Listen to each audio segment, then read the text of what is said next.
Good evening. This is the digital age. I'm Jim Zirin. Our subject tonight is the global financial crisis and what is to be done about it. And our guest tonight is Peter Solomon, who is the former deputy mayor of the city of New York for economic affairs. He was the vice chairman of Lehman Brothers many years ago before the fall, and he's an investment banker. Peter, welcome. And before we get to you, I want to play a brief clip about an exchange between Steve Schwarzman of Blackstone and Bruce Wasserstein of Lazard about how the internet might help stem the tide of the financial crisis. You are going to need a new financial global architecture. And you're going to need a place where regulators can get together and exchange information on what's going on in each country, so you can get a realistic concept of global risk. And right now there is no place that really does that. I mean, if you imagined, you know, sort of a World Bank in session, or you know, some group where that you have permanent representatives from each country, and every quarter they're looking at the risk in their system, the regulatory approach. They publish this on the internet, so you can see globally which countries are creating high-risk systems, where the bubbles are, and by letting everyone in the world know that pretty much instantaneously, one of the advantages of the internet, that capital can then be denied certain of those countries. There's a risk premium, and that can force people to do it. There are other ideas. A very platonic idea. I don't think people could recognize risk if they saw it. In other words, I think I think that's utterly untrue. Now, Peter, I guess Schwarzman made a number of proposals. One is for a single global regulator, and the other is to use the internet in an attempt to lessen global risk. Do you see anything in that at all? No. I think that the internet's not necessary to measure global risk. I think there's enough public information available for the central banks to know where risk is, and I think if you read, if one uses the internet intelligently, you don't need to create a new system. I think the data is there. I think it's available. I agree more with Bruce that people understand risk. They make different judgments on risk. The issue is not that people don't understand risk. The issue is different people make different judgments on risk. For example, in Blackstone's case, they make judgments that they can buy companies at 9, 10, or 11 times EBITDA. You might not make that same judgment, so giving them more information won't affect how they risk. Now, there is certain things that are very true. You can have exchanges, which one should have, to take the opaque quality to create more transparency. For example, there's no reason to have default swaps be so opaque. That market, you could have an exchange. That's easily done, could have been done. And the reason it's not done, in my judgment, has not to do with regulators, but has to do with the investment banks and commercial banks who trade these things and don't want efficient, regulated, and transparent markets.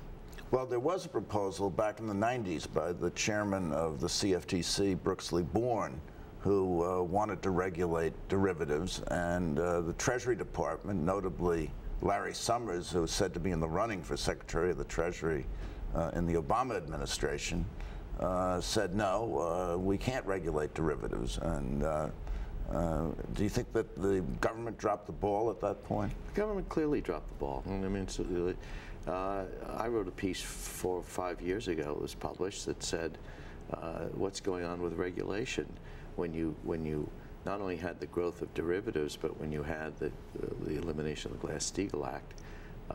Better tell us what the Glass-Steagall Act is. The Glass-Steagall Act was put in the 1930s to separate commercial banking from the securities industry because of the worries that something might occur, such as has just occurred. And it was eliminated under the Clinton administration by Rubin, Summers, et cetera. It had great support by everybody because of the convergence of the securities markets and commercial banks, and the securities firms wanted to get into lending, and the banks wanted to get in the securities firm. What about Schwarzman's suggestion that it would be more efficient to have one global regulator assessing risk on a global basis? I don't understand the assessment of risk part. I do think there's a very strong case to have a single form of regulation covering the various types of markets. I think that does make sense. I don't think. You mean within the United States? Yes, within the United States. But what about globally? Well, I don't think that does make sense. I mean, I think if you get the type of coordination, coordination is the issue. For example, there was not coordination between the central banks of Europe and the United States until the last couple of months. Europe was pursuing one policy, the United States was pursuing another policy. There's no question you want if you're going to have the industrial eight meet, they shouldn't only be meeting on fiscal monetary policies, they should be meeting on regulatory policies.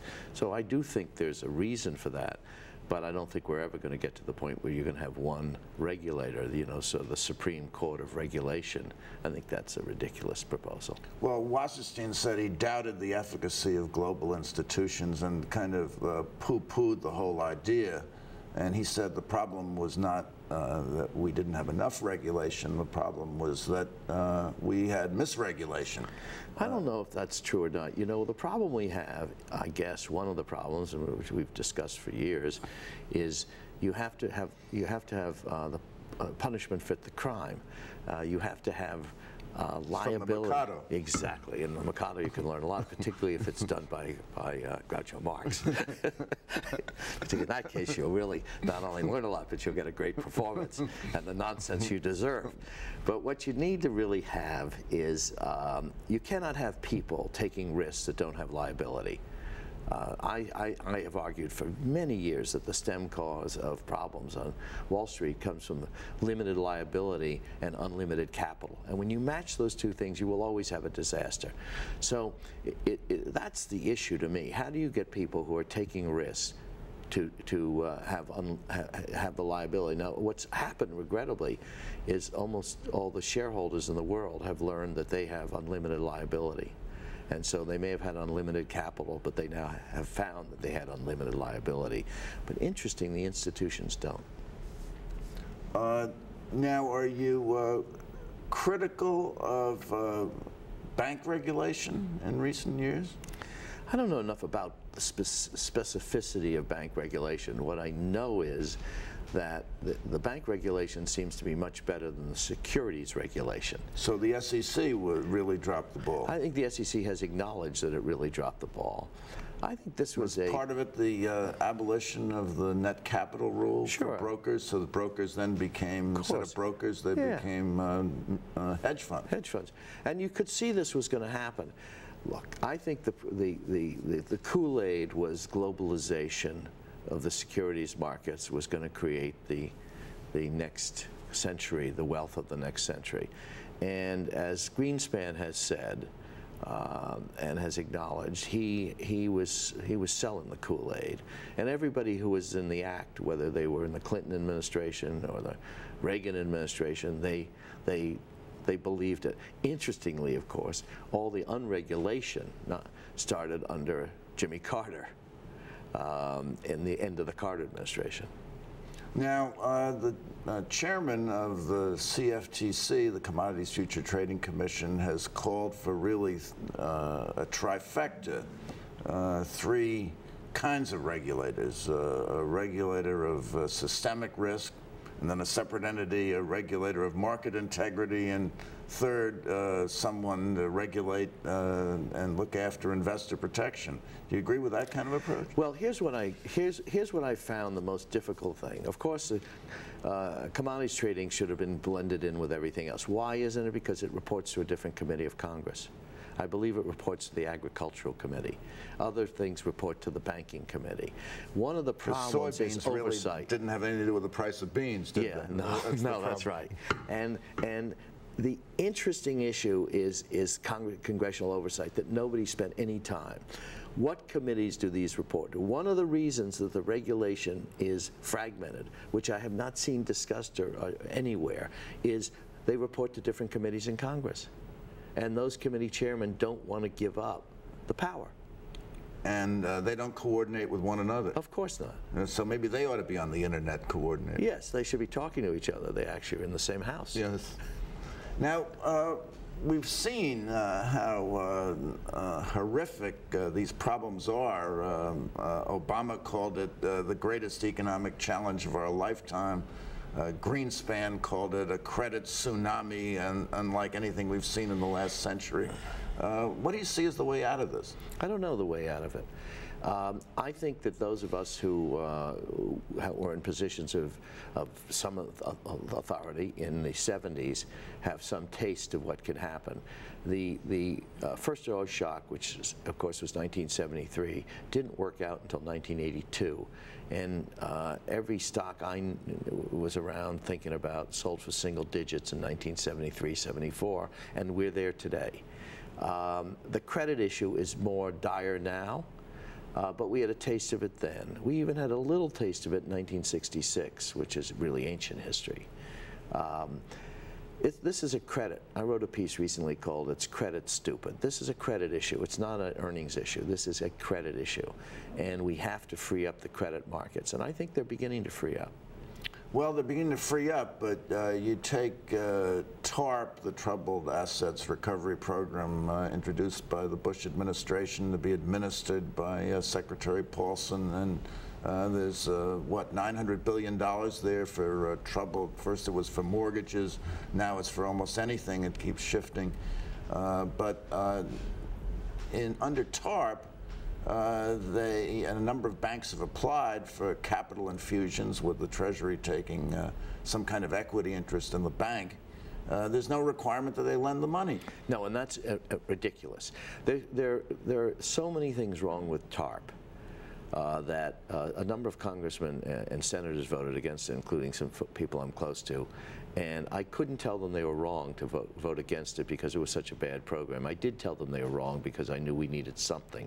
But the substance of the initial proposal by the Secretary of the Treasury was someplace between inadequate and idiotic.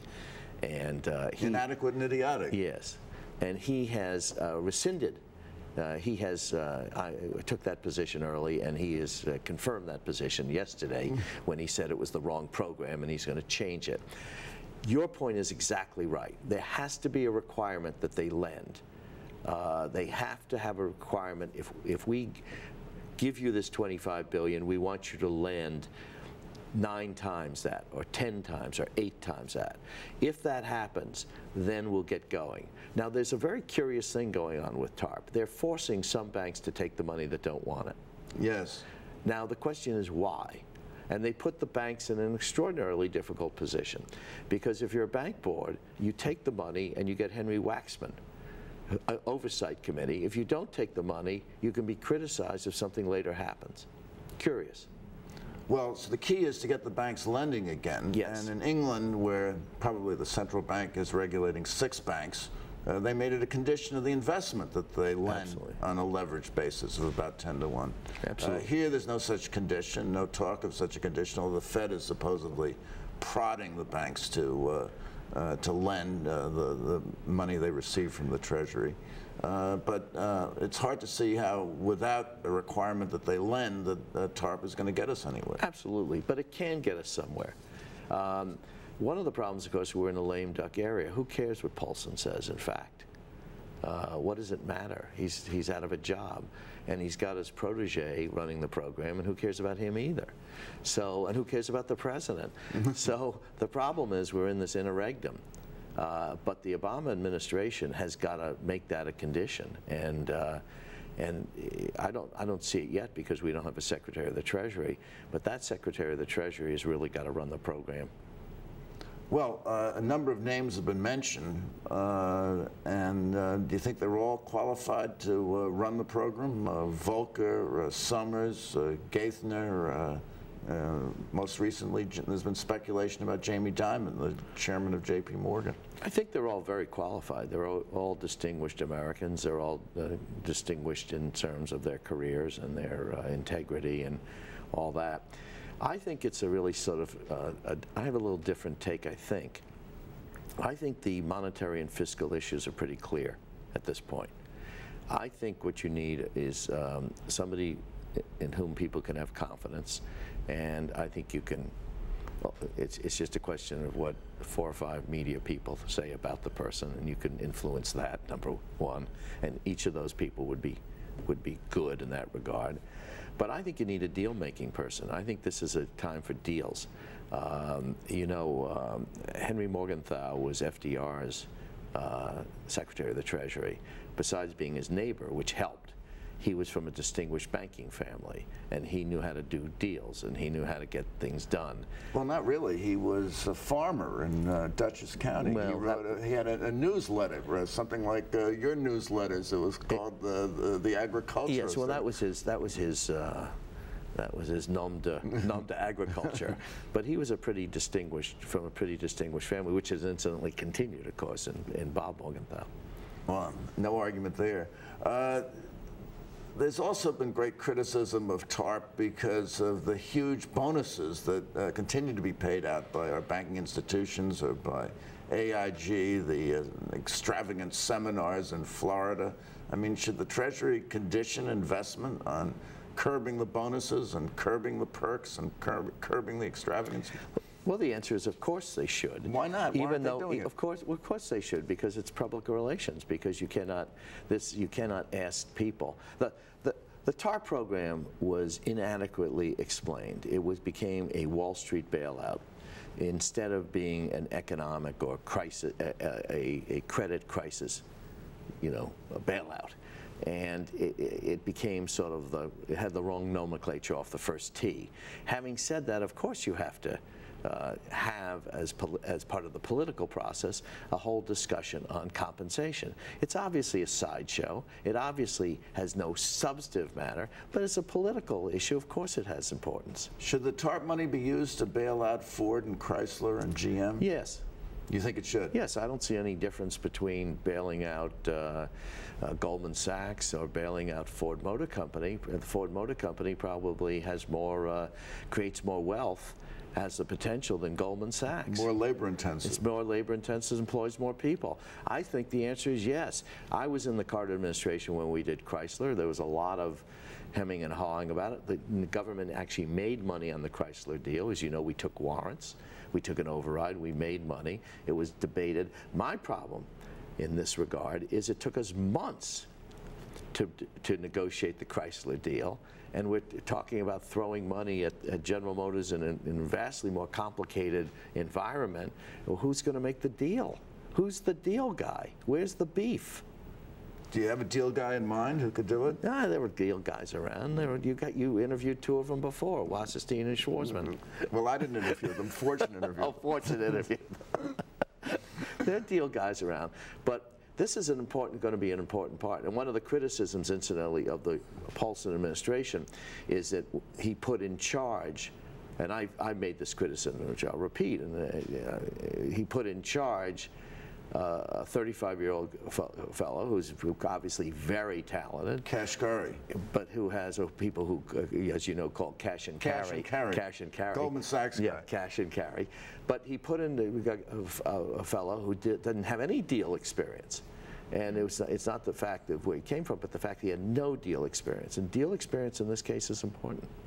Well, of course, the problem with the automobile industry is they fail to curtail their costs so that they can really have a viable profit, and pouring money into them is not going to solve that problem. Yeah, well, we don't know how it will solve the problem, frankly. You know, I do a lot of work in the theater world, as you know, and somebody once said, a union fellow said to us when we were saying how hard it was, he said, well, just give the people what they want. Yes. I said, if we knew it, we'd do it. And this is the problem here. You know, clearly, there are clearly problems in giving people what they want. And well, here there are a number of problems that center on what people want. I guess one of them is home foreclosures, which are up 25%. Another is jobs, applications for unemployment benefits are at a 7-year high. All of these are problems that have to be addressed by the new president and his administration. Well, there's a very interesting at home. We can look at history, and we look to when I was in the Carter administration, the end of the Carter administration, there was 21% unemployment in Flint and Pontiac. Does it sound familiar? Yes. All right. There's 20% unemployment in Toledo and Akron. We put a lot of money in there. I proposed at the time that we simply buy the homes, that we actually go in as the federal government and buy the homes. At that time, there was a lot of employment in Houston, but people were tied in their homes, and they couldn't get out of Flint to go to Houston, which is booming because of the energy crisis. I think there has to be some form of direct intervention in the housing market by the federal government. I think the program... By the federal government itself or by an agency? Because you were critical of trying to do it in the style of the RTC when we bailed out the savings and loans, and you thought it should be the Reconstruction Finance. Yes, and I think it should be like that. I believe that there should be, and I have believed that, as you know, you're alluding to it for a year, that it was necessary to have a Reconstruction Finance Corporation run independently by somebody like Jesse Jones, who ran it during the 30s. The interesting thing about the Reconstruction Finance Corporation is it put up $3 billion and it got back all the $3 billion. Now, it didn't get interest, it may have lost money, but it got back all of its money. It also started off in banks, but ended up in railroads, and ended up financing a lot of companies during the war effort. So if you view this as sort of a war on credit or something like that, you would say to yourself, well, why don't we think in terms of investment in industry the same way the Reconstruction Finance Corporation did it? And I think that's a much more workable plan. Let's talk a moment about Alan Greenspan. He testified recently before Congress in which he all but admitted blame for what had happened. He said, and I quote, "Those of us who have looked into the self-interest of lending organizations to protect shareholders' equity, myself included, are in a state of shocked disbelief."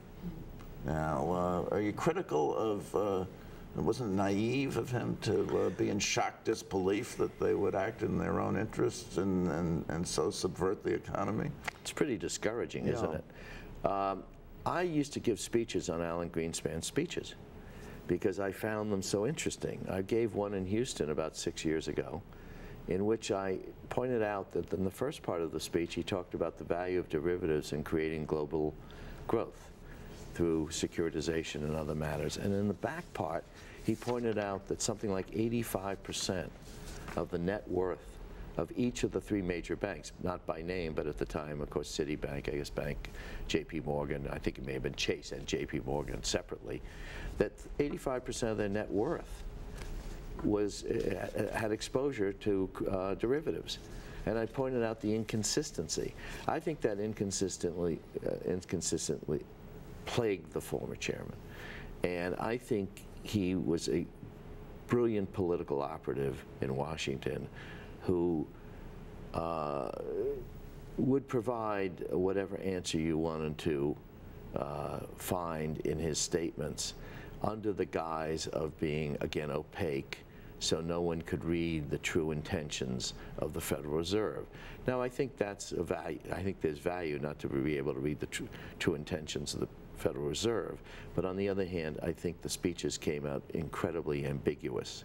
And I think he's suffering for that ambiguity today. Now, as a result of that, we're in this mess. How long do you think it's going to last? I think it's going to last a very long time.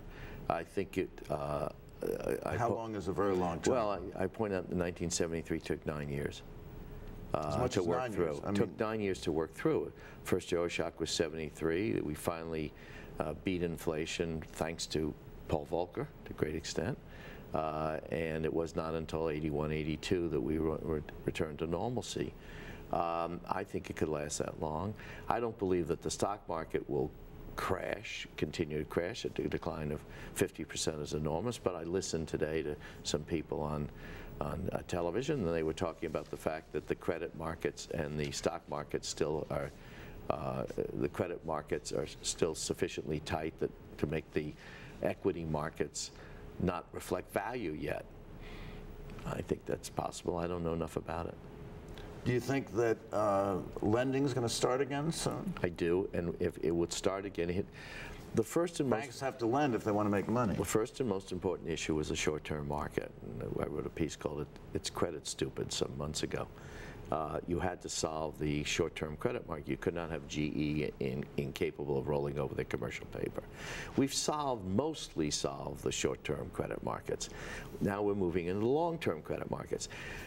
The way to solve the long-term credit markets is to take $700 billion, which is the TARP, give it to banks, and tell them they have to invest, they have to lend $6 trillion. If you lend $6 trillion, I guarantee the credit markets will begin to open up. That is a huge amount of money.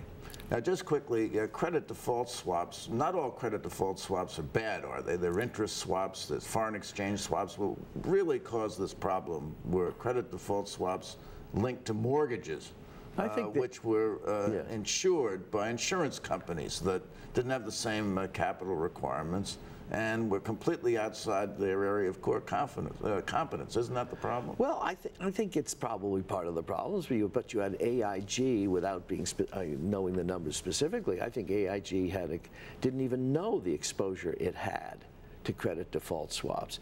Goldman Sachs had $20 billion of exposure alone to AIG on forms of swaps. I think the folks just didn't have enough capital. I mean, I had a conversation with Dick Fuld, 6-7 of Lehman Brothers in May, and he was talking about how much capital he needed to get through this. And I believe that Bear Stearns was saved because at that time, Lehman Brothers had 15,000 open contracts with Bear Stearns, and Goldman Sachs had 25,000 open contracts. And I think J.P. Morgan simply took over the book. You had to have somebody take over the book so these things could be worked out over a period of time. Should the Treasury have moved to save Lehman? In retrospect, of course. I'm not sure I don't know it. It's clear in retrospect that was a horrendous mistake. I do not believe that Paulson's remarks, which were I saw on Charlie Rose, where he said they didn't have the authority to do anything, that's just idiotic. That's just an abdication of power. Okay, we have to wrap up, and I have a question for you, Peter Solomon. And the question is, can the net stop the meltdown? And if the net can't, what can? I have no idea which will stop the meltdown. I've stumped the story. Peter Solomon, thank you for coming by. Jimmy, good to see you. And thank you for coming by.